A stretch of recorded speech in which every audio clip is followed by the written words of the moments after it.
Hello students, so my name is Adarsh. As we discussed earlier कि हमारी playlist आने वाली IIT JEE के लिए।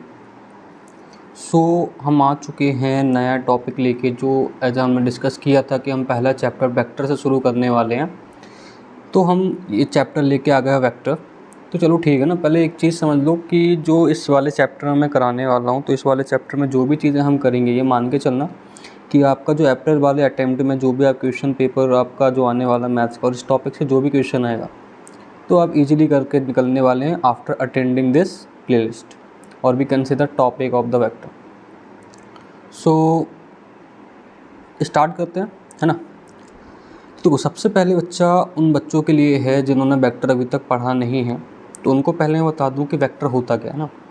वेक्टर देखो क्या होता है, जैसे इसकी डेफिनेशन होती है कि it is a quantity that has magnitude and direction. मतलब कि एक ऐसी क्वांटिटी है जिसके पास डायरेक्शन और मैग्नीट्यूड होता है। मैग्नीट्यूड ये मैग्नीट्यूड क्या होता है सर? मैग्नीट्यूड किसी भी चीज़ का एक मान होता है। मतलब जैसे मान लो आपको मैंने एक लाइन दी, एक लाइन सेगमेंट दिया, ठीक है। इस लाइन सेगमेंट की कुछ ना कुछ लेंथ होगी, लेट्स से 5 सेंटीमीटर। ये जो 5 सेंटीमीटर ये क्या है? इस लाइन सेगमेंट के लेंथ है, जिसको हम क्या बोलेंगे? मैग्नीट्यूड। एंड इसमें अगर हम एक डायरेक्शन दे दें इसको, तो ये क्या हो जाएगा? एक वेक्टर कहला जाएगा। मतलब इसके पास मैग्नीट्यूड भी है और एक डायरेक्शन भी है। अगर हम इसको ए बोलें, इसको बी पॉइंट बोलें, इनिशियल पॉइंट है ए है और जो टर्मिनेशन पॉइंट है वो बी है, तो ए से बी की तरफ ये वेक्टर ए लाइन सेगमेंट जा रहा है, ऐसा दिख रहा है। तो जो ये दिख रहा है डायरेक्शन, ये क्या होगी सर? डायरेक्शन दिख गई, ए से बी की तरफ जा रहा है, तो जिसका लेंथ है वो क्या कहलाएगा? हम ना मैग्नीट्यूड। सर वेक्टर समझ में आ गया? Yes sir. वेक्टर में दो चीज़ें होती हैं, मैग्नीट्यूड होता है और एक डायरेक्शन होती है। चलो ठीक है ना। अब इसके बाद अपने को क्या करना है कि अपने, चलो ठीक है, वेक्टर पढ़ लिया यहाँ तक, ठीक है सर। वेक्टर की डेफिनेशन समझ में आ गई।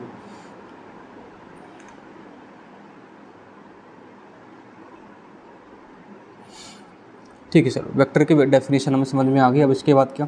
अब देखो, सबसे पहले देखो, जैसे कि ये प्लेलिस्ट जो है अपकमिंग एग्जाम के लिए है, तो मैं ये मान के चल रहा हूँ कि आपको वेक्टर का रिप्रेजेंटेशन पता होगा।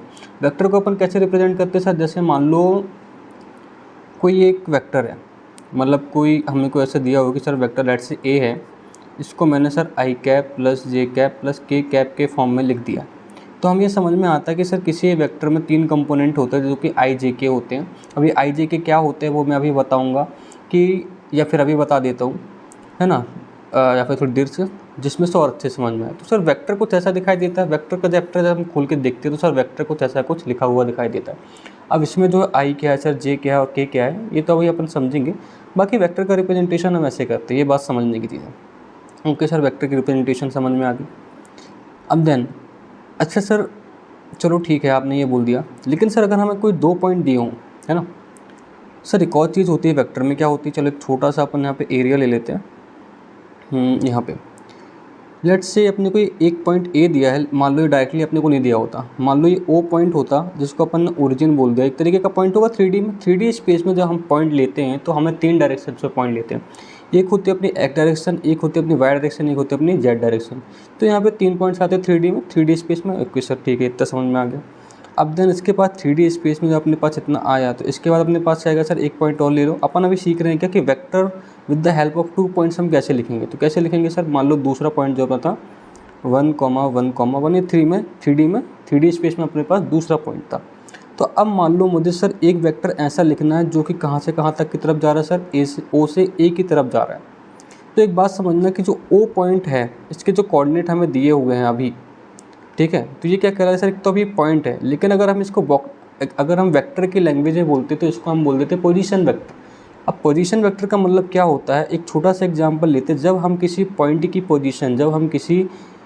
पोजीशन किसी दूसरे पॉइंट के रेफरेंस में देखते हैं तो उसको हम बोलते हैं पोजीशन वेक्टर। लेट्स, और जो हम जिसके रेफरेंस में हम देखते हैं वो हमारा होता है क्या? ओरिजिन। तो हम कोई भी जब पॉइंट देखते हैं मैक्सिमम टाइम में, मैक्सिमम केसेस हमारे वेक्टर में निकल के आते हैं, उसमें हमारा जो रेफरेंस होता है वो ओरिजिन होता है, और उसके रेफरेंस में हम जिन पॉइंट्स को देखते हैं वो हमारे क्या कहलाते हैं? दूसरे अदर पॉइंट, जिनकी पोजीशन को हम वेक्टर फॉर्म में दिखाते हैं, तो उनको हम तब बोलते हैं सर पोजीशन वेक्टर। ओके, ठीक सर, इतना समझ में आ गया कि पोजीशन वेक्टर का मीन्स होता है कि हम ए को ओ के रेफरेंस में देख रहे हैं 3D स्पेस में। ओके, ठीक है। तो अब एक बात बताओ बच्चा कि ए का जब हम पोजीशन वेक्टर लिखेंगे तो हमारे पास क्या है सर 1,1,1। तो इसका पोजीशन वेक्टर क्या होता है, जो एक्स कोऑर्डिनेट के साथ है उसको हम आई कैप के साथ आता है, जो हमारा वाई कोऑर्डिनेट के साथ है वो हमारा जे कैप के साथ आता है। यहाँ पे देखो इसके आई के साथ 1 है, जे के साथ ये 1 है, 1 का हमने जे के साथ मल्टीप्लाई किया, 1 का हमने आई के साथ मल्टीप्लाई किया। एंड जो हमारा जेड वाला कंपोनेंट आता है उसमें हम किसका, जेड वाले का मल्टीप्लाई करते हैं। तो ये हमारा किसके साथ एसोसिएट होता है सर, के कैप के साथ। तो किसी भी पोजीशन वेक्टर को हम वेक्टर फॉर्म में ऐसे दिखा सकते हैं। ठीक है सर, समझ में आ गया। ऐसे ओरिजिन का तो सर कुछ नहीं होगा सर, ओरिजिन का अगर हम लिखना चाहें तो 0 का हम आई कैप के साथ मल्टीप्लाई करेंगे, 0 का हम जे कैप के साथ मल्टीप्लाई करेंगे, 0 का हम के कैप के साथ मल्टीप्लाई करेंगे। तो क्या ये समझ में आएगा, किसी भी पॉइंट को हम अगर पोजीशन वेक्टर को किसी पॉइंट को अगर हम पोजीशन वेक्टर के फॉर्म में लिखना चाहते हैं तो आई जे के फॉर्म में कैसे लिख सकते हैं। एक्स वाला कोऑर्डिनेट आई के साथ मल्टीप्लाई होता है, वाई वाला कोऑर्डिनेट जे के साथ मल्टीप्लाई होता है, और जेड वाला कोऑर्डिनेट के साथ मल्टीप्लाई होता है। अच्छा, जिस हम स्केलर क्वांटिटी, यहाँ पे दो चीज़ें होती है बेटा, एक चीज़ ध्यान देने वाली है। वेक्टर में दो चीज़ें आती है, एक होता है स्केलर क्वांटिटी, एक होती है वेक्टर क्वांटिटी। वेक्टर का मतलब तो हम समझ गए सर जिसके पास मैग्नीट्यूड एंड डायरेक्शन हो।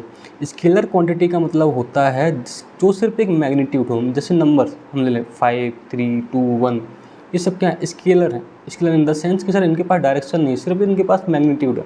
तो हम किसी भी स्केलर क्वांटिटी का मल्टीप्लाई कर रहे हैं आई जे के साथ। Yes sir.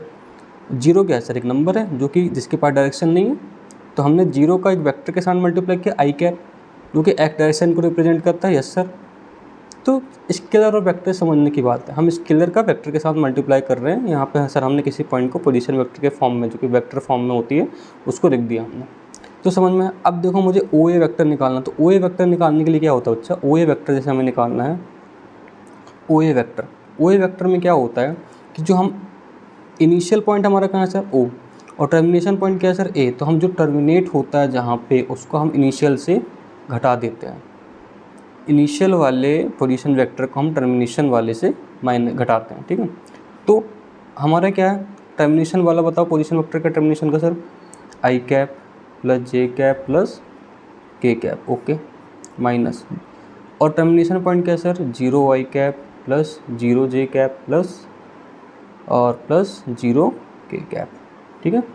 अब इसको जब सब्ट्रैक्ट करेंगे तो क्या आएगा हमारे पास, अच्छा बताओ, आई के साथ आई जाएगा तो सर, अच्छा एक चीज़ ध्यान पे रखना, वेक्टर में हम आई को आई के साथ ही घटा सकते हैं, जे को जे के साथ ही घटा सकते हैं, के को के साथ ही घटा सकते हैं। ऐसा नहीं कि आई को जे के साथ नहीं, सेम वेक्टर को मतलब जो हमारा एक्स है एक्स वाले के साथ घटेगा, मतलब अगर वेक्टर की भाषा में वो तो आई के साथ जाएगा, जे के साथ जाएगा, के साथ जाएगा। तो अपने पास क्या आएगा घटाने के बाद सर, आई cap plus J cap plus K cap. समझ में, आई को आई के साथ घुमाया, आई कैप माइनस 0 जे कैप कितना जाएगा सर, आई कैप, कोई फ़र्क नहीं पड़ेगा। तो उससे ये अपना क्या आया, after the subtraction sir vector O A. तो सर दो पोजीशन वेक्टर के हेल्प से एक वेक्टर हम कैसे लिख सकते हैं वो समझ में आया सर। टर्मिनेशन वाले को इनिशियल वाले से, टर्मिनेशन को इनिशियल से सब्ट्रैक्ट कर देते तो हमारे पास क्या आ जाता है सर, एक वेक्टर निकल के आ जाता है with the help of position vector. चलो ठीक है सर, इतना सा तो हमें समझ में आ गया। ठीक है। अब देखो यूनिट वेक्टर क्या होता है, अब यहाँ मैं तुम्हें दो चीज़ें समझाऊंगा, एक तो यूनिट वेक्टर का मतलब समझाऊंगा और दूसरा आई जी के होता क्या है वो समझाऊंगा। ठीक है। तो अपन समझते हैं सर यूनिट वेक्टर। देखो यूनिट वेक्टर की जो जैसा कि यूनिट वेक्टर होता है, यूनिट वेक्टर में एक चीज़ आपको समझ में आ रही होगी क्या, यूनिट का मतलब होता है ऐसा कोई भी वेक्टर जिसका मैग्नीट्यूड क्या हो, 1। अच्छा, मैग्नीट्यूड कैसे निकालते हैं इतना तो मैं होप कर रहा हूँ कि आपको पता होगा, फिर भी फॉर एग्जांपल अपन ले लें, मान लो एक अपने पास वेक्टर ए कैप है, आई है ना, ए वेक्टर है अपने पास, आई cap plus J cap plus K cap. अगर मुझे इस वेक्टर का मैग्नीट्यूड निकालना है तो इसको कैसे निकालते हैं सर, इसको मॉड दिखा रहे हैं, इसका मतलब कि क्या है कि सर इसका हम मैग्नीट्यूड निकाल रहे हैं किसका, ए वेक्टर का। तो इसके निकालने के लिए क्या करते हैं, जो भी आई के साथ स्केलर क्वांटिटी का मल्टीप्लिकेशन है उसका स्क्वायर, जे के साथ जो भी स्केलर क्वांटिटी है, क्या है स्केलर क्वांटिटी यहाँ पे सर 1 है, 1 का मल्टीप्लाई जे के साथ, यस सर, तो सर 1 का स्क्वायर। ऐसे ही आई के साथ भी मान लो यहाँ पे 2j कैप होता, क्या होता 2j कैप, मान लो 2j कैप होता, तो इसमें स्केलर क्वांटिटी क्या है सर 2, तो यहाँ पे 1 स्क्वायर की जगह क्या हो जाता है 2 स्क्वायर। तो जो भी स्केलर क्वांटिटी वेक्टर के साथ मल्टीप्लाई है उसका स्क्वायर करना है। ऐसे के कैप के साथ स्केलर क्वांटिटी क्या है सर 1, तो इसका भी स्क्वायर। तो सारी स्केलर क्वांटिटीज़ का स्क्वायर करके जोड़ देना तो कितना जाएगा 3। तो इस वेक्टर का मैग्नीट्यूड कितना है सर √3। समझ में आया। तो हम किसी भी वेक्टर का मैग्नीट्यूड कैसे निकालेंगे ये भी बात समझ में आ गई। ओके, तो अब हम कहाँ पाते हैं सर, यूनिट वेक्टर। तो यूनिट वेक्टर का मतलब क्या होता है बच्चा, कि कोई भी ऐसा वेक्टर जिसका मैग्नीट्यूड 1 हो, क्या हो, ऐसा वेक्टर जिसका मैग्नीट्यूड क्या हो सर 1, उसको हम क्या बोलते हैं, यूनिट वेक्टर। फॉर एग्जांपल मान लो हमारे पास कोई एक्स वेक्टर था, तो इसको हम यूनिट वेक्टर कब कहेंगे सर, इसको यूनिट वेक्टर तब कहेंगे जब इसका जो मैग्नीट्यूड होगा वो क्या होना चाहिए सर, 1। बात आई कि नहीं समझ में। यूनिट वेक्टर का मतलब होता है सर कोई भी वेक्टर जिसका मैग्नीट्यूड 1 हो जाए उसको क्या बोल देते हैं सर, यूनिट वेक्टर। समझ में आया, ठीक है सर। मैग्नीट्यूड अपने को यूनिट वेक्टर भी समझ में आ गया। अब देखो, अब मैं जो समझाने वाला हूँ, अच्छा देखो यहाँ पे और भी सारे वेक्टर्स होते हैं। जैसा होता है हमारा एक सर जीरो वेक्टर होता है। जीरो वेक्टर का मतलब क्या होता है, जीरो वेक्टर से समझ जाओ कि सर जिसका मैग्नीट्यूड क्या हो, जीरो। तो जीरो वेक्टर को कई बार हम एक पॉइंट की तरह इंडिकेट कर देते हैं कि उसे पॉइंट के पास जो होती है, ये पॉइंट है तो इसका क्या ही मैग्नीट्यूड निकालोगे, इनफाइनाइटली वेरी स्मॉल मैग्नीट्यूड, तो उसको कंसीडर कर लेते हैं जीरो। जीरो वेक्टर एक ऐसा वेक्टर जिसका मैग्नीट्यूड जीरो, बट डायरेक्शन का अपन बोल नहीं सकते, बट जीरो वेक्टर का मैग्नीट्यूड क्या होता है sir, zero. Okay, zero vector से यूनिट वेक्टर। अब देन उसके अपने पास आता है एक और चीज़, क्या sir, collinear and parallel vectors. ये देखो ये वेक्टर, अच्छा एक चीज़ समझना कि जो ये इस टाइप के कैटेगरी के वेक्टर होते हैं, जो इस टाइप का वेक्टर होता है, इसको समझना सबसे ज़्यादा ज़रूरी है, क्योंकि आपके इस वाले यहाँ पे मैं पहले डिवाइड कर लेता हूँ पोर्शन छोटा सा, ठीक है, समझाने के लिए। आपका जो यहाँ पे मैं पहले डिवाइड कर लेता हूँ, ठीक है, क्योंकि उसे बहुत ही ज़्यादा इंपॉर्टेंट चीज़ है, ये अच्छे से ध्यान से समझना ज़रूरी है। अगर थोड़ा सा भी पार्ट मिस कर दिए तो वो दिक्कत हो जाएगी। देखो मैं समझा रहा हूँ अभी क्या, कोलिनियर वेक्टर, ठीक है। इसके बारे में मैं हल्का सा मैं बता रहा हूँ कि जो आपका जेईई मेन हुआ था, जेईई मेन, आप चाहे 2022 से लेके 2024 तक के उठा लो क्वेश्चन सेट्स जितने भी हैं, आपको हर जो एक पीरियड चलता है जेईई मेन का होने का, चाहे वो जनवरी वाले हो चाहे वो अप्रैल वाले हो, किसी में भी कम से कम वेक्टर में अगर 100% अगर मान के चलें वेक्टर, तो उसमें से आपको 60% सिर्फ और सिर्फ इसी से रिलेटेड कॉन्सेप्ट्स में क्वेश्चन दिखाई देते हैं। तो ये बात बहुत ध्यान से समझ के चलना। 60% थोड़ा ज़्यादा बोल दिया, गलती के लिए माफ़ी चाहूँगा। कम से कम 40% आपको इससे दिखाई देगा, किससे, कोलिनियर और पैरेलल वेक्टर। तो इसको बहुत ध्यान से समझना, ये समझना हद से ज़्यादा ज़रूरी है। अगर इसको नहीं समझे तो क्या हो जाएगी सर, दिक्कत हो जाएगी, ठीक है। तो अपने को समझना है इसको, ठीक है। जब इसको समझ जाएंगे तो आपको फिर बहुत सारे इसके क्वेश्चंस बताऊंगा, किस टाइप के क्वेश्चंस आए थे जेईई मेन में, जैसे कि अपनी बात हुई थी, ठीक है। ओके,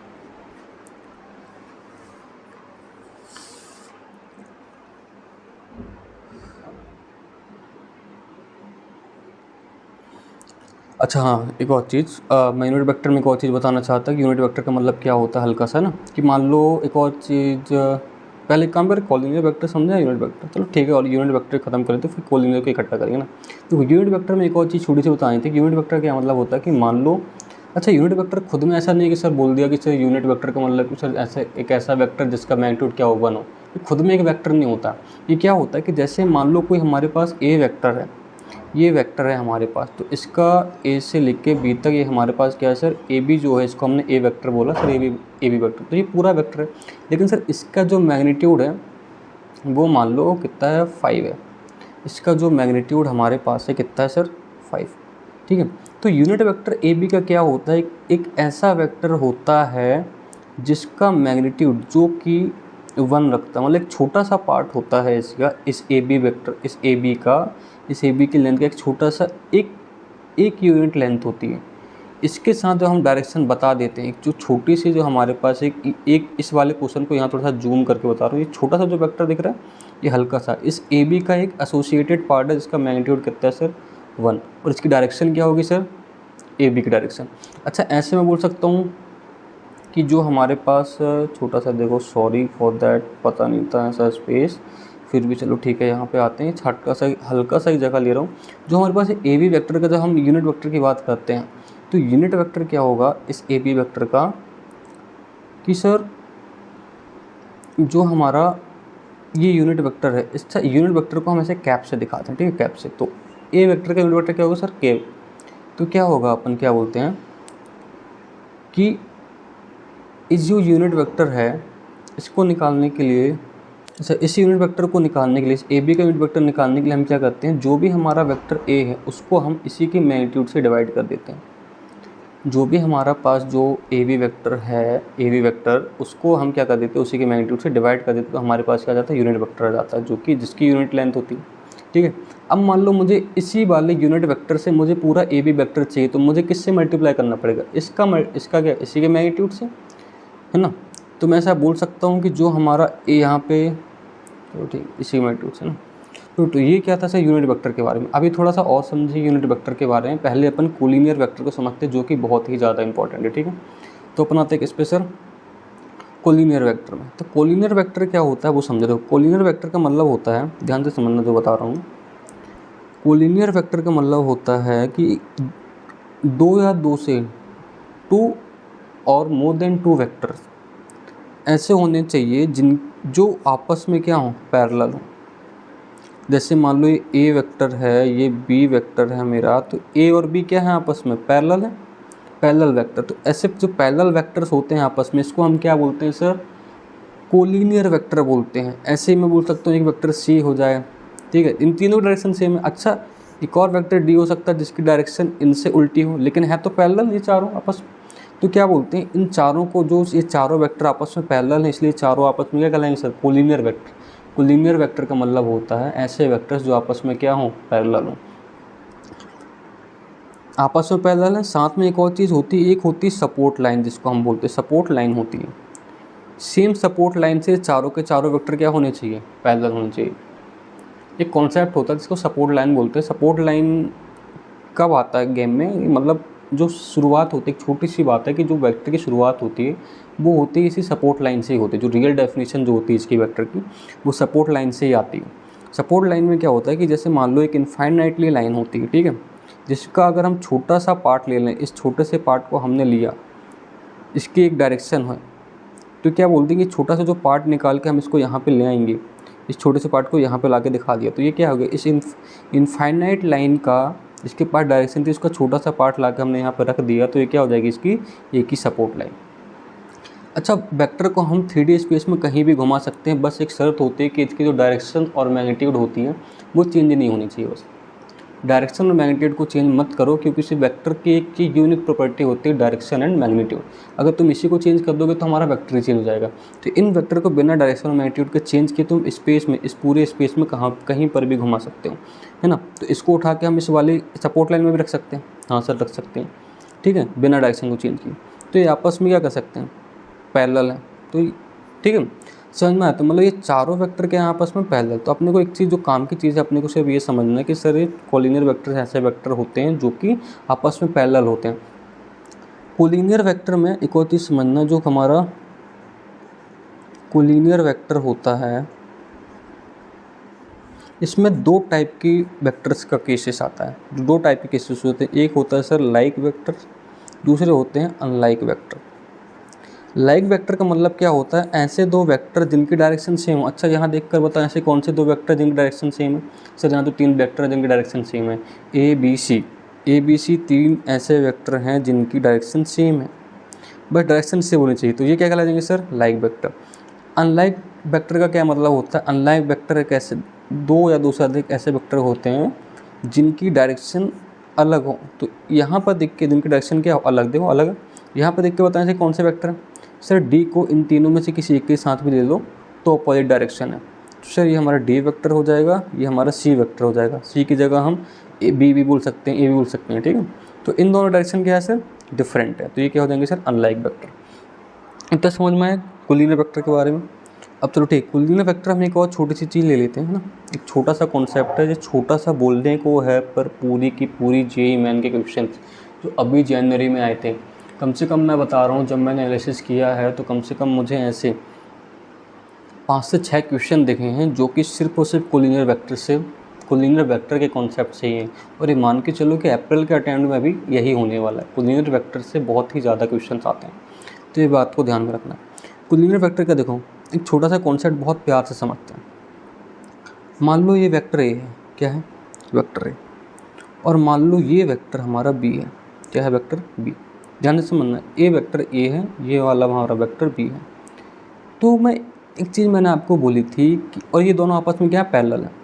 एक चीज़ मैंने आपको बोली थी कि हम वेक्टर को 3D स्पेस में कहीं भी घुमा सकते हैं, बस उसका मैग्नीट्यूड और डायरेक्शन चेंज ना हो। तो क्या मैं बोल सकता हूँ इस ए वेक्टर को उठाकर मैं इस बी के ऊपर ला सकता हूँ कि नहीं? हाँ सर, क्योंकि उसे हम कहीं पर भी घुमा सकते हैं। या फिर थोड़ा सा मैं आपको एक झलक दिखाऊँ, अगर इसके पैरेलल है तो क्या आपको मैं इनडायरेक्टली ये बोल सकता हूँ कि जो मेरा ए वेक्टर है, एक तरीके से मैंने बी का ही कुछ पार्ट उठा के ऊपर खिसका दिया है। मतलब बी का ही कुछ पार्ट उठाया नहीं, कॉपी कर लिया। इतना सा पार्ट मैंने बी का कॉपी किया और उसको उठा दिया है, जिनकी डायरेक्शन सेम है। ठीक है, तो सिंपली मैं ऐसा बोल सकता हूँ कि जो मेरा ए वेक्टर है एक छोटा सा पार्ट है किसका, बी का।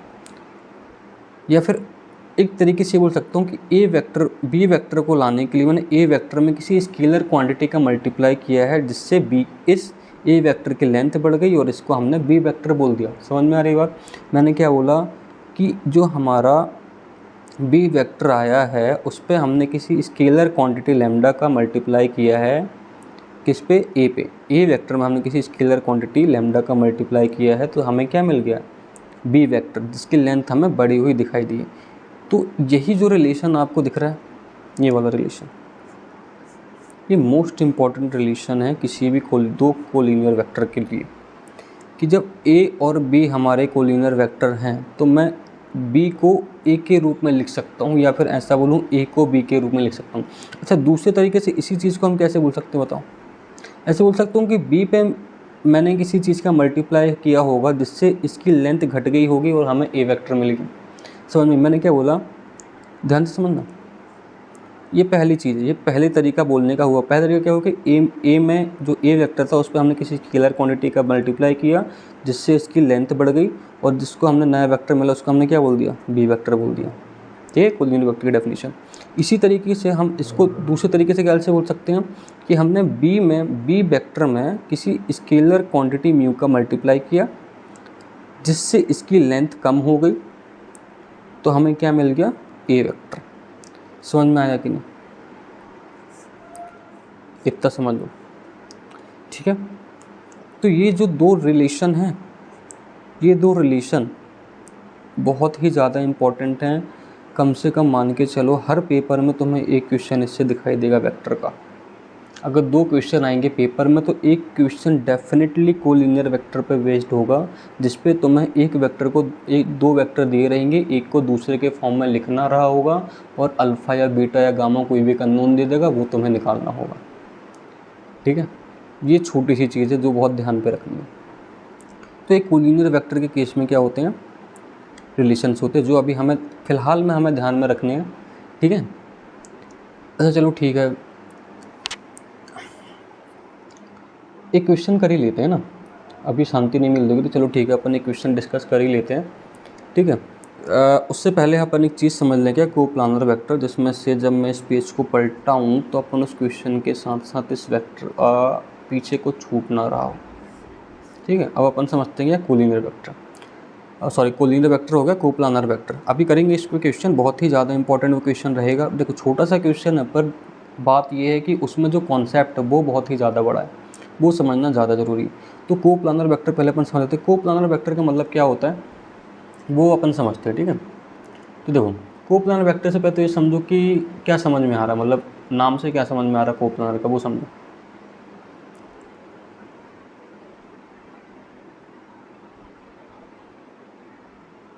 मान लो कि दो वेक्टर हैं क्या, एक हमारे पास प्लेन है, यहाँ पे थोड़ा प्लानर में गलती हुई है स्पेलिंग में, इसको कोप्लानर ऐसे यहाँ पे ए आ जाएगा। ठीक है, छोटी सी मिस्टेक हो गई है, कोई बात नहीं, है ना। देखो मान लो हमारे पास एक प्लेन है, क्या है, प्लेन है, ये कागज़ ही है, कागज़ का एक छोटा सा 3D व्यू मैंने बनाया। तो मान लो मेरे पास दो क्या हैं, वेक्टर हैं, एक ए वेक्टर है और एक ये बी वेक्टर। देखो ये प्लेन है, इस प्लेन में जैसे ये मेरा पेज है, यहाँ पे ए वेक्टर है, ये दो वेक्टर मेरे क्या हैं, दो वेक्टर, ये मेरा प्लेन। देखो ये जो दिखा है रेक्टेंगल टाइप का, ये मेरा पेज है, और ये जो दो ए और बी हैं ये दो हमारे क्या हैं, वेक्टर हैं। तो देखो कोप्लानर वेक्टर का मतलब क्या होता है कि एक ऐसा वेक्टर का सिस्टम होता है जिसमें जो दो जो वेक्टर्स के लिए जो मतलब प्लेन होता है दोनों के लिए सेम होना चाहिए, मतलब ये दो वेक्टर हैं किसी एक प्लेन के ही पैरेलल हैं। जब दो वेक्टर किसी एक प्लेन के पैरेलल होते हैं तो हम उसे क्या बोल देते हैं, कोप्लानर वेक्टर। कोप्लानर वेक्टर क्या होते हैं, दो या दो से ज़्यादा ऐसे वेक्टर्स जो किसी प्लेन के पैरेलल हो। देखो ये जो प्लेन है यहाँ पे ऐसे वेक्टर्स रखे होते हैं, इसको मैंने ऐसा उठा दिया तो देखो जो डायरेक्शन है ऐसे वेक्टर जा रहे हैं मेरे, ठीक है, ऐसे डायरेक्शन है, तो ये दोनों क्या इस प्लेन के पैरेलल हैं, ठीक है। तो ये क्या हो जाएगा हमारे कोप्लानर वेक्टर। तो समझ में आया कि नहीं कोप्लानर वेक्टर का मतलब, हाँ सर कोप्लानर वेक्टर का मतलब हमें समझ में आ गया। चलो ठीक है, अपन कोलिनियर वेक्टर का छोटा सा क्वेश्चन करते हैं जिससे आपको क्या हो जाएंगी, चीज़ें क्लियर हो जाएंगी, ठीक है। चीज़ें क्लियर करते हैं, हल्का सा कॉन्सेप्ट क्लियर करते हैं। ये जो रिश्ता है बहुत ही ज़्यादा इंपॉर्टेंट है, इसको ध्यान में रखना, आखिरी तक बोल रहा हूँ, ठीक है। चलो ठीक है, देखो क्वेश्चन पढ़ते पहले। क्वेश्चन क्या बोलता है कि इफ़ ए वेक्टर हमें दिया होगा I cap plus 2j cap plus beta K cap, and दूसरा वेक्टर क्या दिया है बी, दूसरा वेक्टर बी कैसे दिया हुआ alpha I cap plus J cap plus K cap R collinear vector, then find value of alpha plus beta. दो vector दिए हुए हैं, चलो डिस्कस करते हैं, ठीक है। दो वेक्टर कौन कौन से दिए हुए हैं, देखो ए वेक्टर हमें दिया हुआ है sir I cap plus 2j cap plus beta K cap, और दूसरा बी वेक्टर हमें क्या दिया हुआ सर अल्फ़ा आई cap plus J cap plus K cap. ये दो वेक्टर दिए हुए हैं, वेक्टर 1 वेक्टर 2। हमसे पूछा है कि अल्फ़ा प्लस बीटा का जो समीशन है कितना होगा। अच्छा कोलिनियर वेक्टर, देखो सबसे पहली बात समझो, उसने बोला है एक चीज़ ध्यान देने वाली, क्या बोला कि जो दो वेक्टर हैं क्या आपस में कोलिनियर वेक्टर हैं। तो कोलिनियर वेक्टर का मतलब क्या होता है, कोलिनियर वेक्टर की डेफिनेशन क्या बताई थी सर, दो ऐसे वेक्टर जिनकी डायरेक्शन क्या हो, सॉरी डायरेक्शन नहीं मतलब पैरेलल हो, आपस में क्या हो पैरेलल। तो ये वेक्टर बी है, वेक्टर ए, तो ये दोनों आपस में कौन सी पैरेलल। अच्छा जब अपन ने 10th क्लास में जब आप लोग रहे होंगे तो आप लोगों को एक जो लीनियर इक्वेशंस पढ़ाई गई होंगी ना, जिसमें टू वेरिएबल एक्स और वाई होते थे, ऐसे 2x plus Y X plus Y ऐसे इक्वेशंस रहती थी जिसको सॉल्व करके, चाहे वो अपना एलिमिनेशन मेथड हो, बहुत सारे मेथड अपन पढ़ते थे। तो वहाँ पे जब पैरेलल लाइंस पढ़ाई जाती थी तो पैरेलल लाइंस में अपन को क्या बात सिखाया जाता है कि जो मान लो एक लाइन है a1x प्लस b1y बराबर कुछ c1 है, ऐसे जो दूसरी लाइन है a2x प्लस b2y बराबर c2। तो बोलते थे कि इनके जो कोफिशिएंट होते हैं पैरेलल होने के लिए ये बराबर होने चाहिए, और जो तीसरा होता था वो बराबर इक्वल ना हो पैरेलल के केस में। बट वेक्टर में तो हम इसको कोई मतलब आपस में ला सकते हैं, है ना, एक के ऊपर एक कर सकते हैं। तो जब पैरेलल की जगह जब कोइंसिडेंट मतलब आपस में हो जाते, कोइंसिडेंट हो जाते थे, एक दूसरे के ऊपर आ जाते थे, तो उस केस में तीसरा वाला पैरामीटर भी इक्वल हो जाता था। तो ऐसे वेक्टर में तो हमें इंडिपेंडेंट है, मतलब एक मिला हुआ है कि इसको हम स्पेस में कहीं भी घुमा सकते हैं, बस डायरेक्शन और मैग्नीट्यूड चेंज हो। तो ऐसा बोल सकते हैं कि जो मेरा ए वेक्टर है, ठीक है, ए वेक्टर ये था, इसी के ऊपर मैंने स्पेस में क्या किया, बी वेक्टर को लेके आ गया, ऐसे बी वेक्टर हमारा इन दोनों के स्पेस में आपस में से घुमा कि दूसरे के ऊपर आ गया, ठीक है, घुमा सकते हैं। इसको बी को उठा के ए के ऊपर रख दिया मैंने, या बोल दूँ ए को उठा के बी के ऊपर लगाया। तो ये मेरा ऐसा कुछ केस बन गया। कब, ये पहला केस था, ये मेरा दूसरा केस था। दूसरा केस कौन सा है, जब मैंने इसको इसके ऊपर लगा के रख दिया, ठीक है। अच्छा इस केस में क्या होता है, देखो क्या होता था, अच्छा देखो जब ये ए और बी क्या हो गया आपस में कोलिनियर वेक्टर है, इनको मैंने एक दूसरे के ऊपर कर दिया, तो जब कोलिनियर हो गए हैं तो एक और कॉन्सेप्ट ध्यान में रखना है कि जो इनके स्केलर क्वांटिटीज़ का रेशियो होता है कोलिनियर केस में वो इक्वल होना चाहिए। तो बताओ जब मैं मान लो दो वेक्टर ए ले लूँ, मतलब अपन एक जनरल के डिस्कस करते हैं, मान लो ए वेक्टर हमारा है x1 आई कैप प्लस y1 जे कैप प्लस z1 के कैप। दूसरा हमारा मान लो दूसरा केस है x2 आई कैप प्लस y2 जे कैप प्लस z2 के कैप। तो अगर ये दोनों कोलिनियर हैं तो इनका जो स्केलर क्वांटिटी का जो रेशो होगा वो बराबर होगा, ठीक है। ये याद रखने वाली बात है, बहुत ध्यान से समझना। इसका छोटा सा एग्जांपल मैंने यहाँ से बताया जो आपको 10th क्लास में पढ़ाया गया था। ये चीज़ ध्यान रखना कि जो इनका स्केलर क्वांटिटीज़ का रेशियो है वो बराबर होगा, ठीक है। और कोलिनियर जब भी आए तो सिर्फ दो ही चीज़ें सोचना कोलिनियर वेक्टर में, एक कि मैं एक वेक्टर को दूसरे के फॉर्म में कैसे लिखूं, पहला। दूसरा क्या सोचना है अपने को, दूसरा अगर मान लो यहाँ पे कुछ इससे काम नहीं बनता, जुगाड़ नहीं बनता, तो हमें दूसरा रिलेशन ये देखना, लेकिन मैक्सिमम काम हमारा इसी से हो जाता है, इस पर आने की कभी ज़रूरत नहीं पड़ती। एक जनरल केस मैंने डिस्कस किया जो कि कई बार सोचने में डिले हो जाता है, और जेई मेन चाहे जेई एडवांस हो, वहाँ पे सोचने का ही हमें मार्क्स मिलता है। देखो जो मैं ये ज्ञान दे रहा हूँ आपको, डेफिनेशन दे रहा हूँ, वो आपको किसी भी यूट्यूब चैनल में मिल जाएगा, पर जो हमारे केस में यूनिक चीज़ होगी वो क्या होगी कि मैं आपको बताऊंगा कि सोचना कैसे है। एक जो प्रॉपर डायरेक्शन होती है किसी क्वेश्चन को सोच के कैसे अप्रोच मानना है उसको, वो चीज़ सबसे ज़्यादा ज़रूरी है, ठीक है। क्योंकि देखो दो तरीके के बंदे होते हैं, थोड़ा पढ़ाई से हट के एक छोटी सी बात करते हैं अपन, कि दो तरीके के इंसान होते हैं। एक जो होता है अंडर 1000 रैंक लाता है, दूसरा होता है जो अंडर जो मतलब 5-6 हज़ार रैंक और उससे मतलब बाहर गिरते हैं। तो इन दोनों में एक छोटा सा डिफरेंस होता है कि जो अंडर 1000 वाले रैंक के बच्चे होते हैं वो अपनी उम्र से ज़्यादा बड़े जो उम्र में होते हैं उनका सोचने का तरीका वैसा होता है, मतलब उनकी एक मैच्योर सोच होती है, वो हमेशा क्रिएटिव सोचने की कोशिश करते हैं।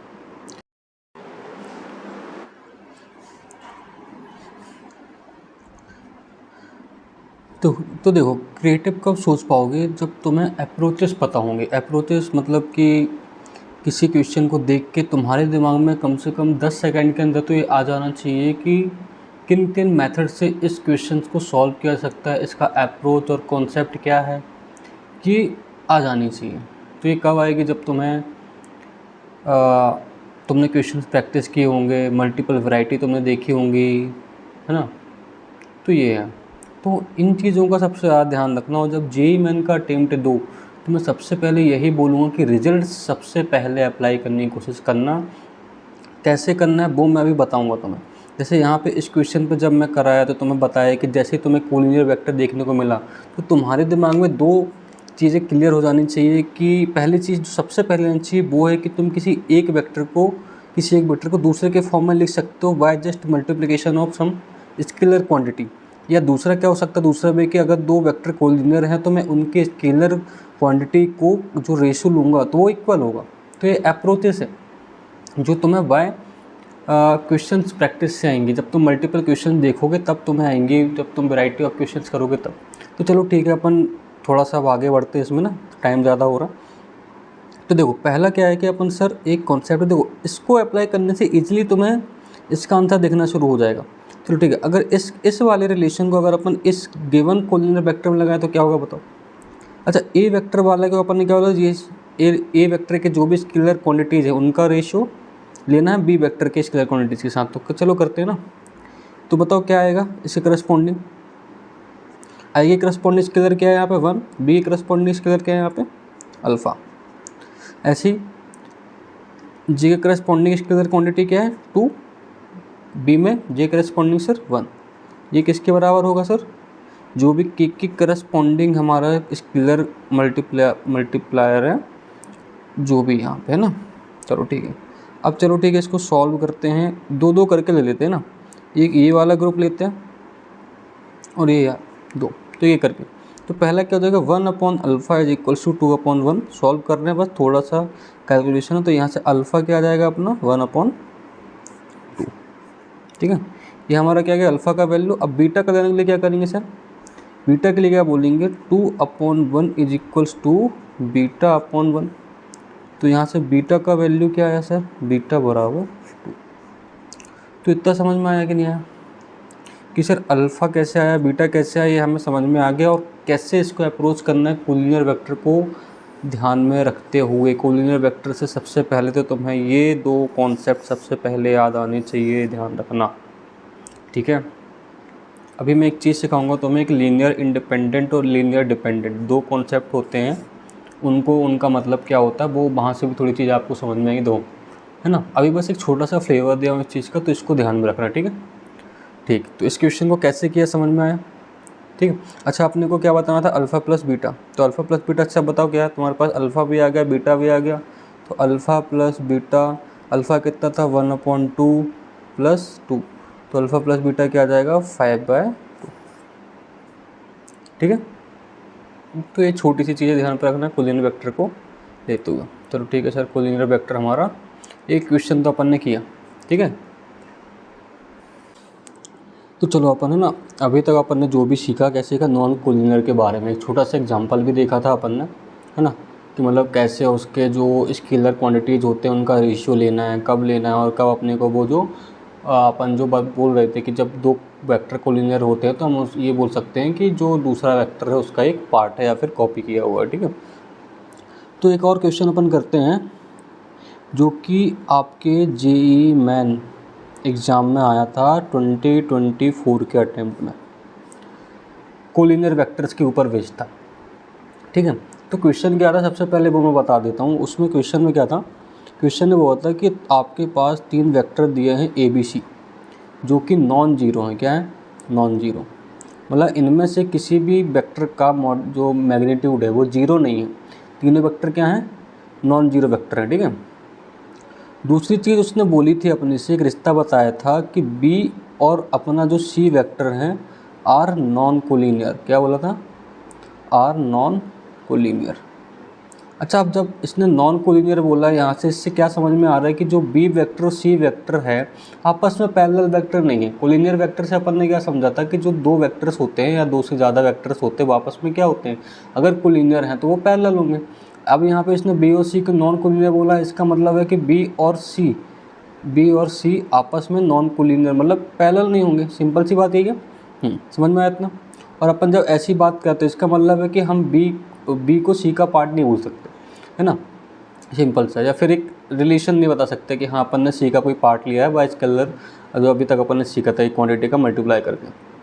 ठीक है, अब उसने क्या बोला था, 2-3 चीज़ें और बोली थी कि उसने बोला था कि जो आपका A + 5B वेक्टर है, ठीक है, 2 कंडीशन दी उसने कि अगर A vector + 5B vector is collinear with C vector. ठीक है, उसने क्या बोला कि जो A वेक्टर + 5B वेक्टर है किसके साथ कोलिनियर है, C वेक्टर के साथ। मतलब कि जो ये हमारा पूरा वेक्टर है A + 5B वेक्टर किसके पैरेलल है, C वेक्टर के पैरेलल। मतलब कि अगर ये मेरा C वेक्टर है तो इसके पैरेलल में मेरा A वेक्टर + 5B वेक्टर होगा। तो क्या मैं बोल सकता हूँ यहाँ से एक रिश्ता, वो अपन देखेंगे समझेंगे। ठीक है, ऐसे उसने बोला कि एक तो ये ठीक है, और दूसरा उसने बोला कि मेरा जो एक और वेक्टर उसने बोला कि जो B वेक्टर + 6C वेक्टर है, कौन सा, B vector + 6C vector is collinear with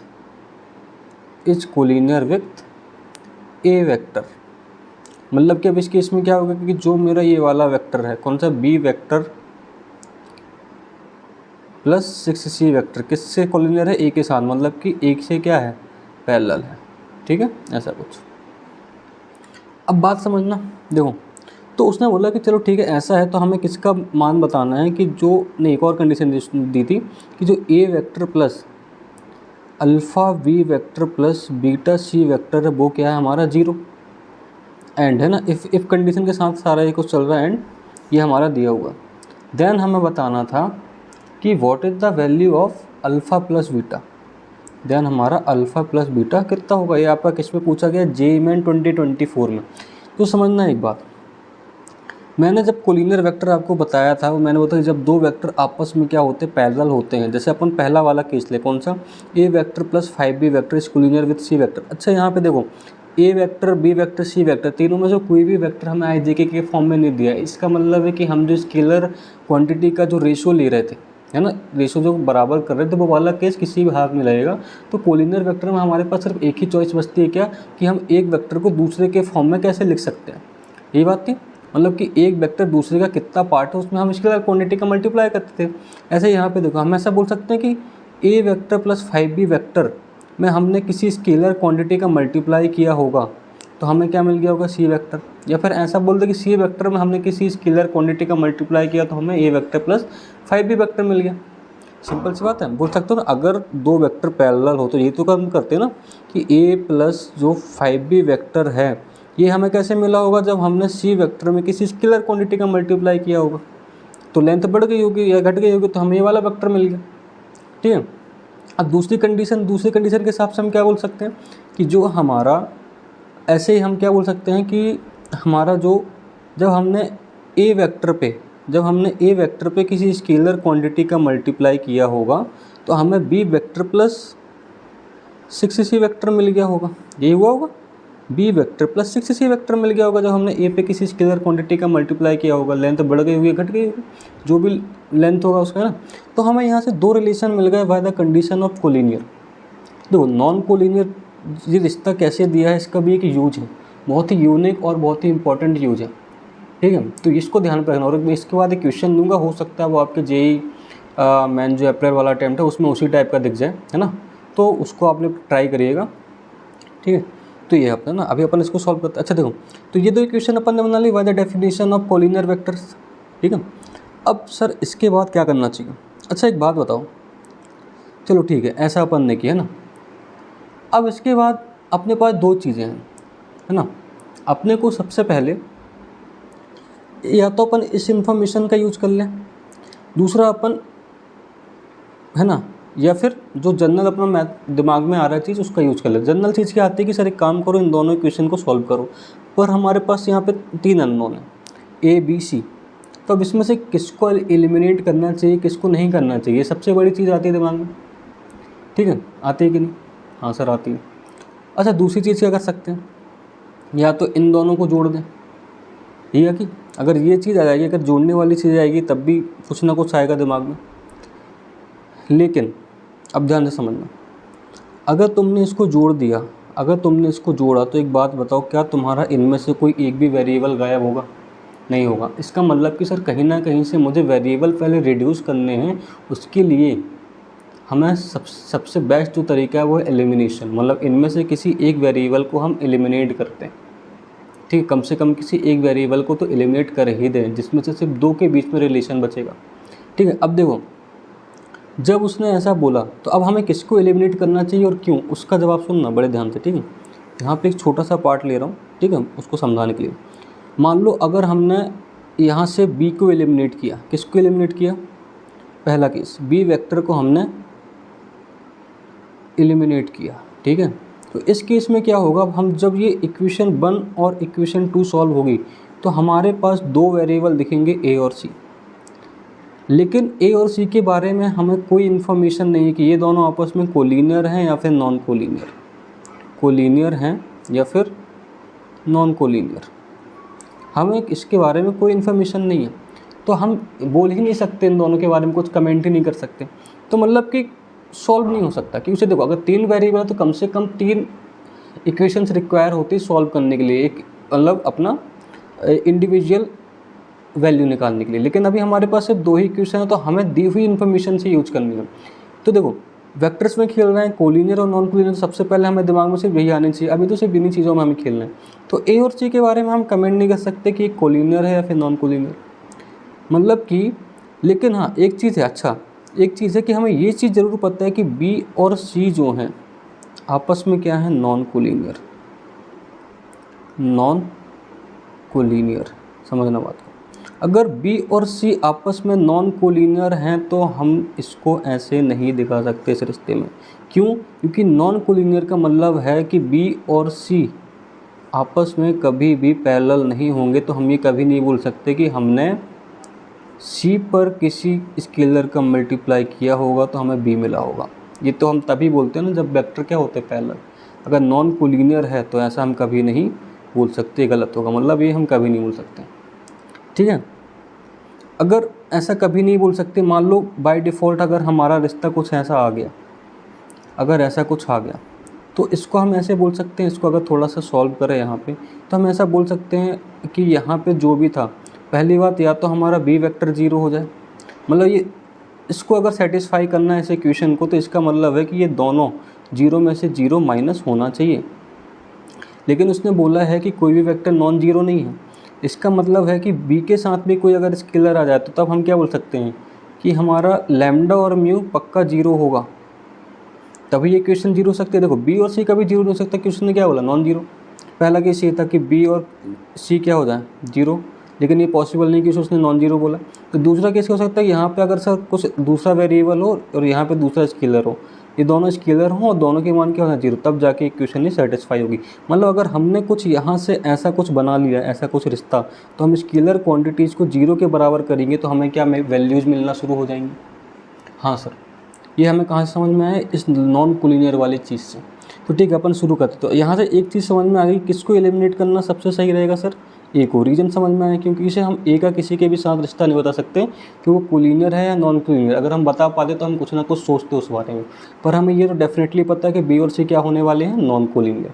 ठीक है, तो अब हम मतलब किसको एलिमिनेट करना है, बस सिंपल सा हमें ए को। अगर ए को एलिमिनेट करना है तो क्या कर सकते हैं, इसमें या तो म्यू का मल्टीप्लाई कर दें और दोनों को सब्ट्रैक्ट वगैरह कर दें, ठीक है। या दूसरा तरीका म्यू का इसमें डिवाइड कर दें। तो मेरे हिसाब से एक काम करते हैं, इक्वेशन 1 में हम बोलते हैं सर, एक काम करते हैं, इक्वेशन 1 में म्यू का मल्टीप्लाई करते हैं और उसको जोड़ देते हैं इक्वेशन 2 के साथ। तो क्या हो जाएगा बताओ, mu A vector plus 5 mu B vector is equals to lambda mu C vector. ठीक है, ये हमारी इक्वेशन 1 बन गई म्यू के मल्टीप्लिकेशन के बाद। देन हमारा क्या है, B vector plus 6c vector plus mu A vector. जैसे हम इन दोनों इक्वेशंस को जोड़ेंगे तो क्या हमारा ये दोनों कट जाएगा, LHL और RHL वाला पार्ट कटेगा। ठीक है, देन हमारे पास क्या क्या चीज़ें बच रही हैं, B vector plus 5 mu B vector plus 6c vector is equals to lambda mu C vector. ठीक है, थोड़ा सा रीअरेंज कर लेते हैं, है ना। तो क्या हो जाएगा हमारा, देखो एक चीज़ कर लेते हैं, ठीक है। क्या यहाँ से हमारा 5 plus B vector plus 5 mu B vector is equals to हमारा क्या आ जाएगा, यहाँ पे थोड़ा सा और रीअरेंज कर लें तो आ जाएगा अपना lambda mu C vector minus 6c vector. थोड़ा सा और रीअरेंज करेंगे तो क्या होगा, देखो यहाँ से अपना v वेक्टर कॉमन आएगा तो 1 प्लस 5 म्यू b वेक्टर, है ना। और यहाँ पे कॉमन देने के बाद में कॉमन या इसको LHL में लेके आ रहा हूँ, थोड़ा सा क्या हो जाएगा, या फिर अभी यहाँ पे कर लेते हैं, c वेक्टर को कॉमन लेंगे तो क्या बचेगा, lambda mu minus 6c vector. ठीक है, इसके बाद क्या होगा, इसको थोड़ा सा और रीअरेंज किया तो देखो 1 plus 5 mu vector is equals to B vector. अच्छा देखो यहाँ पे, देखो इस वाली जगह पे देखो, क्या यहाँ पे ऐसा बोलना चाह रहा है ये कि जो मेरा बी वेक्टर है, जो मेरा बी वेक्टर है सी के साथ क्या है, ऐसा जब एक वेक्टर को हम दूसरे वेक्टर के फॉर्म में स्केलर क्वांटिटीज़ के मल्टीप्लिकेशन से लिख सकते हैं, तो इसका मतलब होता है कि ये दोनों वेक्टर क्या हुए हमारे कोलिनियर। पर उसने क्या बोला है कि बी और सी क्या है, नॉन कोलिनियर। तो इसका मतलब है कि इनके जो स्केलर मल्टीप्लायर है वो क्या होने चाहिए, जीरो। यहाँ से समझ में आता, मतलब इन दोनों को क्या होना चाहिए था, जीरो। तो ये स्केलर मल्टीप्लायर स्केलर मल्टीप्लायर क्या होना चाहिए, जीरो। तब ये इक्वलिटी क्या होगी हमारी, सेटिस्फाई, मतलब जीरो बराबर जीरो। देखो अभी दिखेगा थोड़ा सा ना, minus lambda mu minus 6c vector बराबर जीरो। अब देखो अगर मुझे इस इक्वेशन को सेटिस्फाई करना है तो इसका मतलब है कि इस पूरे LHL में भी जीरो आना चाहिए RHL के जीरो के बराबर होने के लिए। तो क्या मुझे, देखो B और C तो कभी जीरो नहीं हो सकते क्योंकि उसने क्या बोला, नॉन जीरो वेक्टर। तो जीरो कौन हो सकता है, ये वाला स्केलर मल्टीप्लायर इसके जीरो हो सकते हैं। तभी zero into B zero minus zero into C zero, zero से जीरो जाएगा तो जीरो। दैट्स मीन्स मेरा स्केलर जो मल्टीप्लायर है इन वेक्टर्स के साथ वो क्या होने चाहिए, जीरो। तो मैंने पहले इस वाले पार्ट को किया जीरो, तो यहाँ से मेरा म्यू क्या निकल के आया, -1/5। ठीक है, यहाँ से मेरा ये निकल गया। अब ऐसे ही इसके लिए क्या बोलेंगे, दूसरा स्केलर मल्टीप्लायर कौन सा, ये, तो ये भी मेरा क्या होना चाहिए, जीरो। तो यहाँ से मेरा क्या आएगा बताओ सॉल्व होके, lambda mu is equals to C. तो हम म्यू का मान रखेंगे तो क्या आ जाएगा, -1/5 is equals to C 6, sorry ना। तो यहाँ से लैम्डा क्या निकल के आएगा हमारा, -30। तो देखो हमारे पास लैम्डा की वैल्यू कितनी आ गई है, यहाँ पे थोड़ा सा समझ लेते हैं। लैम्डा आया है -30, म्यू आया है -1/5। अच्छा देखो, लेकिन हमें क्या निकालना था इस फॉर्मेट में वेक्टर। तो अगर एक बात बताओ, क्या अगर यहाँ पे लैम्डा का मान रख दूँ तो क्या मुझे इस तरीके का कुछ फॉर्मेट मिल जाएगा। तो मैं कंपैरिजन से क्या मैं अल्फ़ा और बीटा के मान निकाल लूँगा? हाँ। तो हम बोलेंगे ठीक है, लैम्डा और म्यू का मान किस में रखेंगे? इक्वेशन 1 में। तो क्या आ जाएगा हमारे पास? Alpha plus A vector plus 5b vector is equal to lambda minus 30 into C vector. इसको इस तरफ लाएंगे तो क्या हो जाएगा? A vector plus 5b vector plus 30 C vector. तो बाय कंपेरिजन से हमारा अल्फ़ा कितना, इस वाले फॉर्मेट से आप देखो है ना, अल्फ़ा बीटा निकालना तो कंपेरिजन करना पड़ेगा इसके साथ। तो बाय कंपेरिजन हमारा अल्फ़ा कितना आ जाएगा? देखो अल्फ़ा किसके साथ है? बी के साथ। तो अल्फ़ा कितना है बाय कंपेरिजन? 5, ठीक है।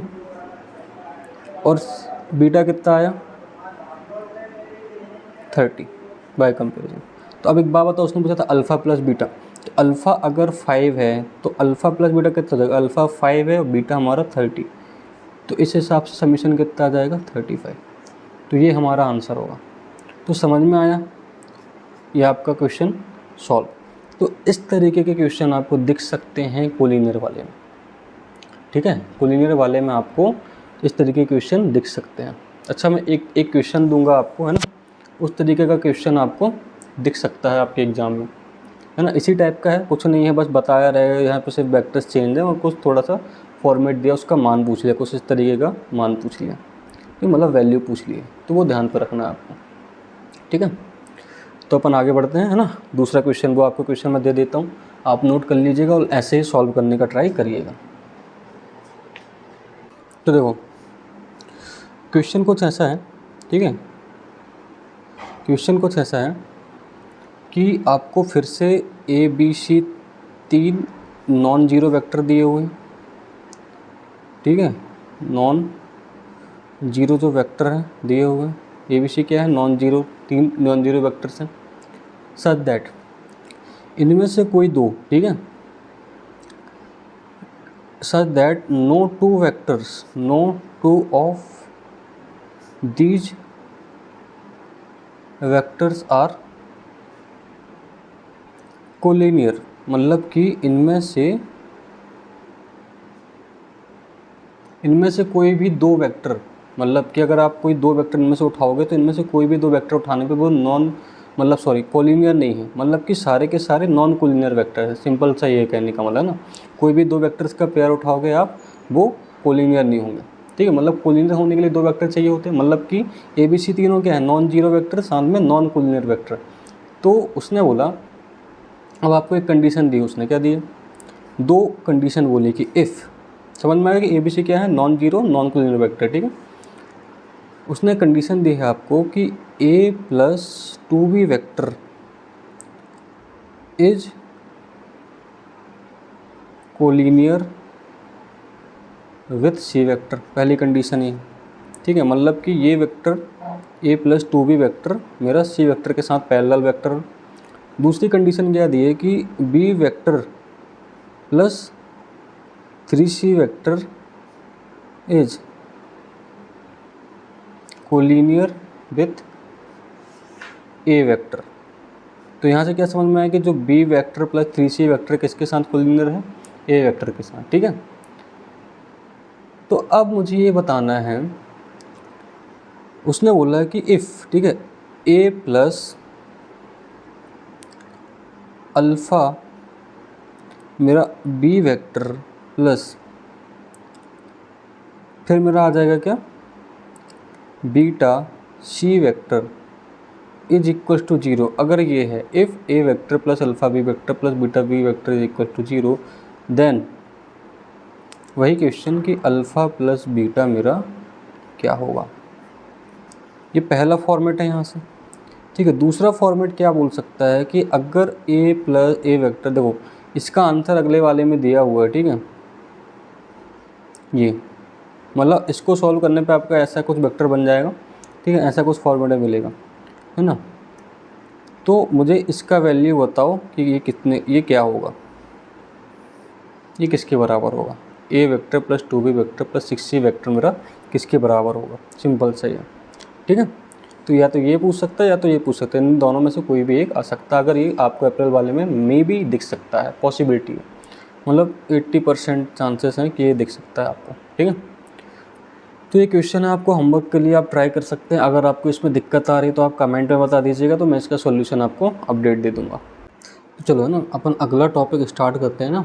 अभी अपन ने कोलिनियर वेक्टर समझ लिया है ना, को प्लानर में भी अपन आएंगे धीरे से। पर कोलिनियर में क्या था कि थोड़ा कॉन्सेप्ट बहुत ही ज़्यादा इंपॉर्टेंट थे, और उसके जो क्वेश्चंस हैं वो मतलब जेईई मेन के हर पेपर में ही आपको दिखने वाला है अप्रैल में, ठीक है। चाहे आप जनवरी का भी उठा के देख लो, हर पेपर में ही दिखा है उसके ऊपर क्वेश्चन, है ना। और वही कॉन्सेप्ट जो मैंने अभी आपको बताया वही है।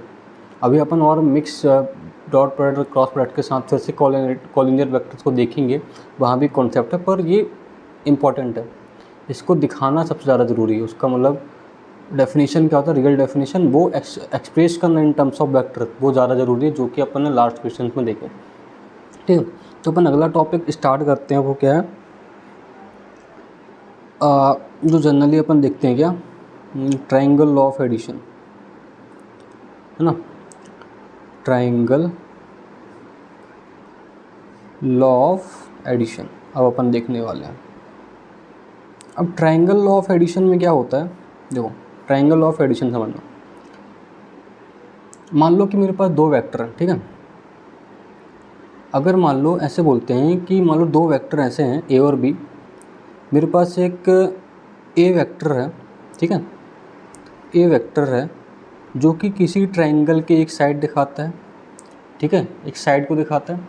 और उसके ही कॉन्जिक्यूटिव मैंने एक और वेक्टर ले लिया, ऐसे एक और वेक्टर ले लिया मैंने, मेरा क्या, बी वेक्टर।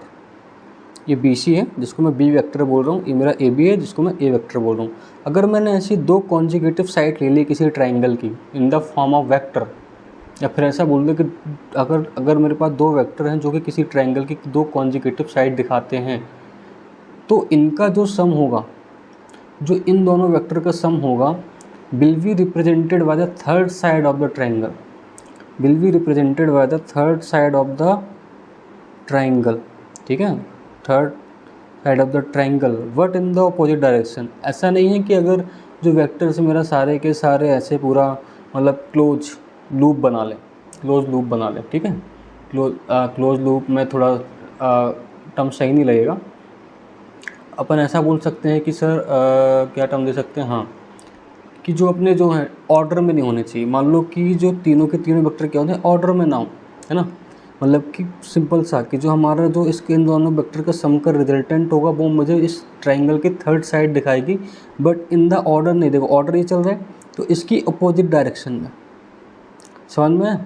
ऐसा नहीं है कि इसी ऑर्डर में चले जाएँ कि ए की डायरेक्शन नहीं है, बी की डायरेक्शन है तो सी की डायरेक्शन नहीं। सी वेक्टर जो होगा इन दोनों का सम तभी दिखाएगा जब इसके अपोजिट डायरेक्शन में होगा। तो मैं वाइडर ट्राइंगल लॉ बोल सकता हूँ कि जो मेरा ए प्लस बी है, ए वेक्टर प्लस बी वेक्टर का जो सम है वो मुझे सी वेक्टर देगा, ठीक है। ये क्या है, ये तीनों क्या है, किसी ट्राइंगल की साइड है, बट इन दोनों वेक्टर का जो समीशन है मुझे उस ट्राइंगल की थर्ड साइड दे रही है, but in the opposite direction, order में नहीं। अगर मान लो तीनों ऑर्डर में हो जाते, अगर मान लो तीनों ऑर्डर में, देखो ये कॉन्सेप्ट बहुत ही ज़्यादा इंपॉर्टेंट है। जो ट्राइंगल लॉ भले अभी देखने में लग रहा है, बट जब आप जेईई एडवांस के क्वेश्चंस करोगे, जेईई एडवांस के क्वेश्चंस करोगे तब आपको दिखेगा कि इसका रियल यूज किया है। जब वहाँ पे हम जो हमारे डिफरेंट टाइप के option more than one correct वाले सब चॉइस आती है, वहाँ पे बहुत ही ज़्यादा इंपॉर्टेंट आ जाता है इफेक्ट, छोटी छोटी सी चीज़ें होती हैं। तो मान लो ये पहला केस है कि जब, है ना, जो तो ट्राइंगल लॉ है। दूसरा मान लो अगर मैं इन तीनों को ऑर्डर में ले लेता, इन तीनों साइड्स को, तो इस केस में क्या होता, जो मेरा इन तीनों वेक्टर का समीशन है वो क्या हो जाता, जीरो। क्या हो जाता, जीरो, ठीक है। बात आई समझ में।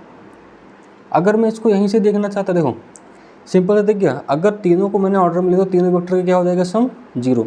लेकिन by the triangle law, triangle law क्या बोलता है कि अगर कोई दो वेक्टर हैं, कोई दो ए और बी वेक्टर हैं, अगर वो किसी ट्राइंगल की दो कॉन्जिक्यूटिव साइड्स को दिखाते हैं, तो उन दोनों का जो सम का रिजल्टेंट होगा वो तीसरा वेक्टर सी होगा, जो उसी ट्राइंगल की एक साइड होगी, बट इन उसकी जो डायरेक्शन होगी वो अपोजिट होगी, और इन दोनों का सम क्या दिखाएगा मेरा, ये थर्ड साइड जो कि सी वेक्टर है। ये मेरा क्या बोलता है, ये ट्राइंगल लॉ है, ठीक है। इसका देखो ए इसका इनिशियल है, इसका बी इसका टर्मिनल है, मतलब इसका टर्मिनल इस बी वेक्टर के इनिशियल से ज्वाइन हुआ है। ये सब मतलब कहने की बात है, बट जो मोटा मोटा है उसको समझो, है ना। ऐसा नहीं है कि सर ठीक है, ये समझा देता हूँ, कोई कन्फ्यूजन ना हो, क्योंकि कई लोग पढ़ के बैठे होंगे इसको। तो ये मेरा क्या होता है, इनिशियल, ये मेरा क्या होता है, टर्मिनल। तो जब हम ट्रायंगल लॉ में जब डायग्राम बना रहे तो हम बोलते हैं कि जो इसका जो अगली जो मेरी कॉन्जुगेटिव साइड होगी उसका जो इनिशियल होगा इसके टर्मिनल से जुड़ा होगा। देखो बी का इनिशियल क्या टर्मिनल से जुड़ा है, बी वेक्टर का जो इनिशियल है ये किसके, ए वेक्टर के टर्मिनल से जुड़ा हुआ है। ठीक है, समझ में आ रहा बात को?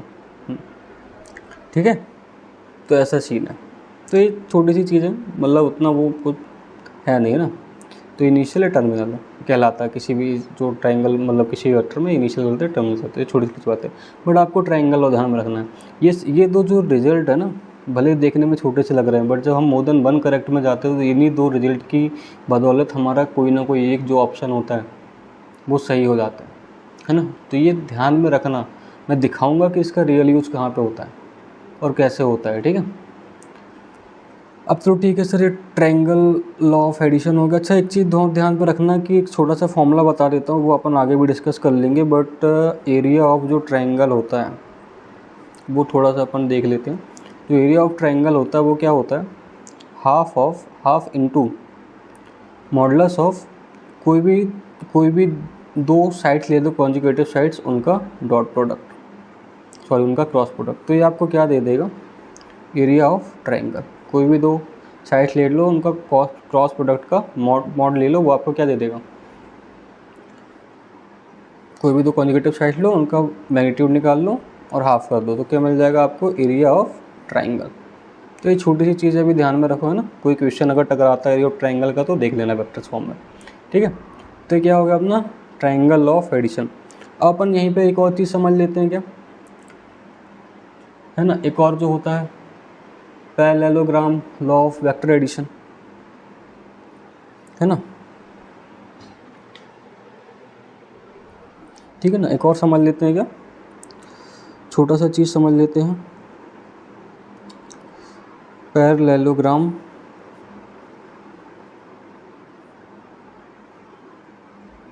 लॉ ऑफ वेक्टर एडिशन, इसको भी समझ लेते हैं। अब ये वाला क्या बोलता है कि मान लो ए और बी दो कोई वेक्टर हैं, ठीक है। ए और बी दो कोई वेक्टर है मेरे पास, एक मेरे पास ए वेक्टर है और मेरा दूसरा जो है बी वेक्टर है। क्या है, बी वेक्टर। ठीक है, ऐसे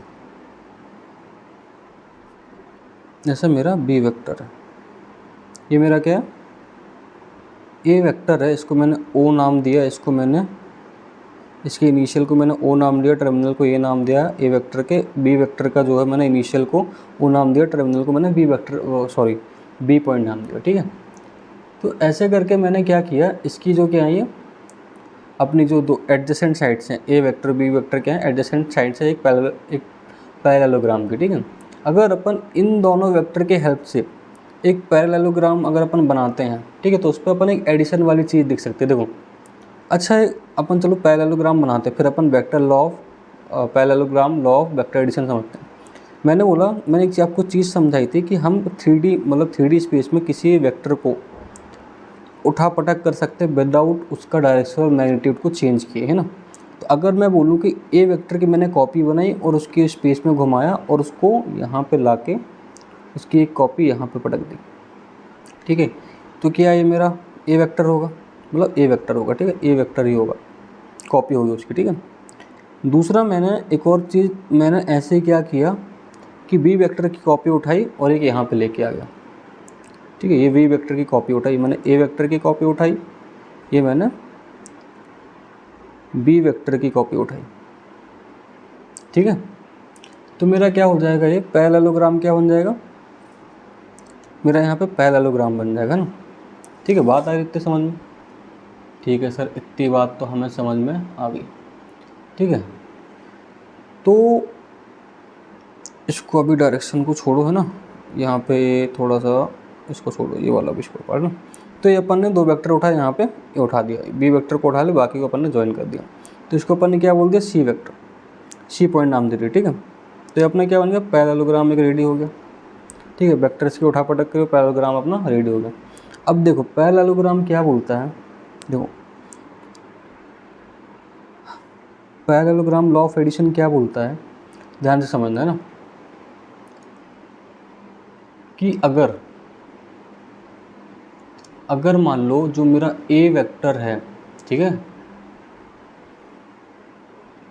जो एडजेसेंट साइड्स का जो सम होता है, कि अगर मेरा पैरेललोग्राम, अगर मेरे पास कोई 4 साइड्स का यूज़ करके मैंने क्या बना दिया, पैरेललोग्राम, तो जो मेरा एडजेसेंट साइड्स का जो सम होता है वो मेरा, उनका जो सम जो रिप्रेजेंट होता है वो क्या बोलता है, कि उनका जो डायगोनल होता है, उनके करस्पॉन्डिंग जो डायगोनल होता है वो इन दोनों एडजेसेंट साइड्स का क्या दिखाता है, सम। तो इस ए वेक्टर बी वेक्टर के करस्पॉन्डिंग डायगोनल कौन सा है, मेरा ओ सी है। ओ ए और ओ बी का करस्पॉन्डिंग डायगोनल कौन है, ओ सी। तो इन दोनों एडजेसेंट साइड्स का जो समीशन होता है वेक्टर फॉर्म में, वो मुझे उसका डायगोनल वाला वेक्टर देता है। मतलब कि जो मेरा O A vector plus O B vector है, इन दोनों का जो सम है वो किसके बराबर होगा, ओ सी वेक्टर के। अगर मैं इनका इसके अकॉर्डिंग लिखूँ तो ए वेक्टर प्लस बी वेक्टर किसके बराबर हो जाएगा, मेरा ओ सी वेक्टर के बराबर, ठीक है। एडजेसेंट साइड का जो समीशन होता है करस्पॉन्डिंग डायगोनल में मुझे मिलता है, किस में मिलता है, अपना पैरेललोग्राम में ना। तो इस ओ सी वेक्टर को मैं बोल सकता हूँ कि सी वेक्टर है, बिल्कुल बोल सकता हूँ। इसको मैंने क्या बोल दिया, ये हमारा सी वेक्टर है, ठीक है। बात आई समझ में। पैरेललोग्राम लॉ ऑफ एडिशन ये बोलता है कि एडजेसेंट साइड्स का जो समीशन होता है वो उसको मुझे करस्पॉन्डिंग डायगोनल में मिल जाता है, ठीक है। अब देखो छोटी छोटी प्रॉपर्टी होती है इसमें, वो अपन समझते हैं, ठीक है। मान लो कि ये पैरेललोग्राम मैंने बनाया, क्या बनाया, पैरेललोग्राम, ठीक है। तो उसका पहला डायगोनल, उसका दूसरा डायगोनल। तो क्या होता है, एक प्रॉपर्टी समझना पैरेललोग्राम की, कि जो इसके डायगोनल होते हैं आपस में क्या होते हैं, इंटरसेक्ट होते हैं। जहाँ पे जब इन दोनों के जो डायगोनल होते हैं जिस पॉइंट में इंटरसेक्ट होते हैं, मान लो लेट्स से दिस इज हमारा पॉइंट एम है, कौन सा, ये वाला इंटरसेक्शन पॉइंट। तो ये मेरा मिड पॉइंट होता है। क्या होता है, इन दोनों जो डायगोनल्स का होता है ये मिड पॉइंट होता है। पैरेललोग्राम के जो 2 डायगोनल होते हैं वो एक दूसरे को क्या करते हैं, बाइसेक्ट्स। दैट्स मीन्स एम मेरा क्या होगा, मिड पॉइंट होगा। किसका, ओ बी का भी मिड पॉइंट होगा, ठीक है, और मेरा ए सी का भी मिड पॉइंट होगा। और मिड पॉइंट कौन है, मेरा एम, ठीक है। पैरेललोग्राम की जो डायगोनल्स होती है वो आपस में क्या होती हैं, बाइसेक्ट होती है। मतलब कि एम मेरा क्या हो जाएगा, मिड पॉइंट। अगर मेरा एम मिड पॉइंट है, देखो इसकी छोटी सी पिक्चर मैं यहाँ पे बनाता हूँ, छोटी सी पिक्चर, ठीक है। छोटी सी पिक्चर मैं यहाँ पे लेके आता हूँ।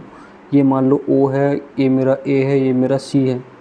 तो देखो एक छोटा सा ट्राइंगल देखा, ओ ए सी ट्राइंगल, ठीक है। और अगर मेरा ये डायगोनल था पैरेललोग्राम में, और मेरा अगर मिड पॉइंट है, तो मैं क्या ऐसे बोल सकता हूँ, ये मेरा कौन सा वेक्टर था, बी वेक्टर था। ये मेरा सॉरी, ये मेरा यहाँ पे बी पॉइंट है, ये मेरा सी पॉइंट है, ठीक है। छोटा सा मिस कन्फ्यूजन है, वरना भी दिक्कत हो जाती है ना, डायग्राम में थोड़ी सी दिक्कत हुई थी। तो ओ सी यहाँ पे आएगा, ओ सी और ए बी, ठीक है। तो ये तो डायगोनल, तो ये मेरा कौन सा पॉइंट होगा, ये मेरा बी पॉइंट होगा। तो देखो अगर मेरा जो, और ये मेरा ओ ए कौन सा, ए वेक्टर, इस वाले पैराग्राम से बात करूँ, ठीक है। तो ये मुझे देखो इस वाले ट्रायंगल को, छोटा सा ट्रायंगल, तो मेरा ओ बी क्या है, बी वेक्टर, ओ ए मेरा क्या है, ए वेक्टर। तो ध्यान से समझना, अगर मेरा जो, जब मेरी यहाँ पे डायगोनल्स इंटरसेक्ट हुई थी एम पॉइंट पे, तो एम मेरा क्या था, मिड पॉइंट। तो और अगर ये बाइसेक्ट हो रही है, और ये पूरा जो था, ये पूरा क्या था, ये पूरा ए वेक्टर प्लस बी वेक्टर था। अगर ये बाइसेक्ट होती है इस पॉइंट में, तो क्या ये जो इतनी लेंथ बच रही है, ये क्या मेरा A vector plus B vector by 2 होगा। क्योंकि से अगर ये पूरी A vector plus B vector है, और अगर एम पर यहाँ पे ये बाइसेक्ट हो रहा है, तो दैट्स मीन्स जो इतनी लेंथ बच रही मेरी यहाँ से, ओ एम जो है, ओ एम जो मेरा होगा वो आधा होगा। ओ एम वेक्टर जो मेरा होगा क्या होगा, आधा होगा, A vector plus B vector by 2। ये छोटी सी चीज़ है, याद रखना, ठीक है, ध्यान रहेगा, ठीक है। तो अपने को अपन एक छोटी सी जनरल प्रॉपर्टीज़ को जनरलाइज अगर करना चाहें तो ऐसा बोल सकते हैं कि किसी ट्रायंगल में मान लो मेरा कोई ABC ट्रायंगल है, ठीक है, ABC ट्रायंगल है। अगर मेरा ये कोई ABC ट्रायंगल है, अगर ये मेरा C साइड है, ये मेरा C वेक्टर है, B वेक्टर, ये A वेक्टर है, और अगर मैं यहाँ से कोई एक बाइसेक्टर निकालूँ जो यहाँ पे जो इस BC को क्या करता है, बाइसेक्ट करता है D पॉइंट पे, तो मैं ऐसा बोल सकता हूँ कि जो मेरा AD होगा, AD वेक्टर होगा, वो मेरा किसके बराबर होगा, और यहाँ पे ऐसा कर दो ना, जो मेरा AD वेक्टर होगा किसके बराबर होगा, C vector plus B vector by 2 के जनरलाइज फॉर्म, कि जो भी एडजेसेंट साइड्स होगी उनका सम करके आधा कर दो तो मुझे ये वाला मिल जाता करस्पॉन्डिंग। कंडीशन क्या है कि जब मैं यहाँ से इसको जोड़ रहा हूँ तो ये मेरा क्या होना चाहिए, मिड पॉइंट होना चाहिए। क्या होना चाहिए, मिड पॉइंट, मतलब ये दोनों लेंथ BD और DC क्या होनी चाहिए, बराबर। तभी हम बोल सकते हैं कि AD जो वेक्टर होगा एडजेसेंट साइड्स का सम डिवाइड बाय 2 होगा, मतलब एडजेसेंट साइड्स के वेक्टर का सम डिवाइड बाय 2। सेम चीज़ है, एडजेसेंट साइड्स का जो वेक्टर्स का सम है वो डिवाइड बाय 2, तो मुझे ये OM वेक्टर मिल गया। तो ये कुछ लॉ हैं, ट्रायंगल लॉ और पैरेललोग्राम लॉ ऑफ एडिशन, है ना। एक छोटी सी चीज़, एक छोटा सा फॉर्मूला पैरेललोग्राम का, बस अभी एक फॉर्मूला दे रहा हूँ, और भी इसकी प्रॉपर्टीज़ है वो अपन आगे डिस्कस करेंगे जब अपन इसका ज्योमेट्रिक वाले पार्ट को डिस्कस करेंगे ना। पर अभी छोटी सी चीज़ बता देता हूँ, एक फॉर्मूला लिख लो, है ना। एरिया इसका जो होता है, एरिया ऑफ पैरेललोग्राम का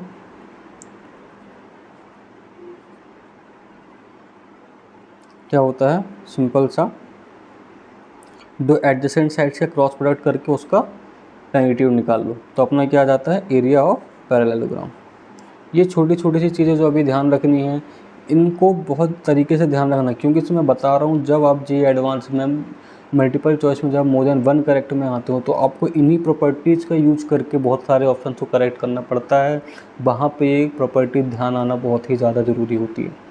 सबसे पहले वेक्टर की डायरेक्शन, ठीक है, ये सब अपने को ध्यान देना। देखो अब मैं डायरेक्शन चेंज कर रहा था, है ना, डायरेक्शन में चेंज कर रहा था, इसलिए कर रहा था कि आपको थोड़ा बहुत, मतलब ऐसा नहीं कि इसके पीछे अपन इसको ऐसे नहीं कर सकते थे, पर अभी क्या चीज़ें थोड़ी कॉम्प्लेक्स हो जाएंगी। अभी मुझे कॉम्प्लेक्स नहीं बनाना चीज़ को, जैसे जैसे अपन मूव करेंगे, जब इसके ज्योमेट्रिक वाले पार्ट में आएंगे तो अपन डायरेक्शंस के साथ खेलना शुरू करेंगे। कहीं किसी वेक्टर की डायरेक्शन उल्टा कर रहे हैं, कहीं कुछ कर रहे हैं, तो अपन वो खेल लेंगे। अभी चिंता नहीं करो, मैथ्स खेलने का ही तरीका है ना। तो अभी सिंपल से आपको लॉ समझा रहा हूँ, इसलिए थोड़ा डायरेक्शंस को अभी थोड़ा ध्यान पर रख रहा हूँ, जो एक स्टैंडर्ड फॉर्म होता है वो। बाकी जब अपन क्वेश्चंस में आएंगे तो अप्रोच तो समझना ही समझना है कि किस क्वेश्चन को कैसे सोचना है, किस कॉन्सेप्ट का कब यूज करना है, ये सबसे ज़्यादा ज़रूरी है, क्योंकि यही क्लिक नहीं होता है, ठीक है। तो अपन इस बात का ध्यान रखेंगे। तो अभी अपन यहीं तक अभी इसको स्टॉप करते हैं, ध्यान अपन इसको अगली वीडियो में कंटिन्यू करेंगे, ओके, वरना वीडियो बहुत ही ज़्यादा लंबा हो जाए।